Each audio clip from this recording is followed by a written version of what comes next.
তন্নি মুখে ভাতের next part নিয়ে চলে এসেছি। স্নান পর্ব শেষ হয়ে মাসিমণির কাছে খুব সুন্দর করে সাজুগুজু করে সে তো একেবারে রেডি। এদিকে বাইরেও সমস্ত লোকজন চলে এসেছে, খাবারও পুরো রেডি, সুন্দর করে সাজিয়ে দিয়েছি।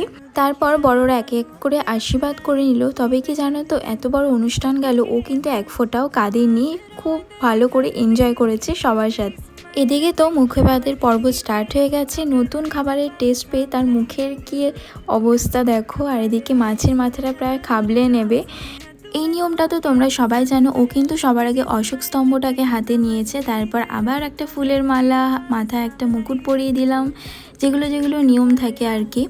তারপর সব কাজ কমপ্লিট হয়ে গেলে আমরা সবাই মিলে খেতে বসে যাই, কারণ তাড়াতাড়ি আমাদের আবার বাড়ি ফিরতে হবে। আমাদের রয়েছে নেক্সট ডে ভোরবেলায় ট্রেন, তাই জন্য আমাদের প্যাকিং করতে হবে। আর কোথায় যাচ্ছি সেটা জানতে হলে কিন্তু আমাদের চ্যানেলটা ফলো করতে হবে। টাটা।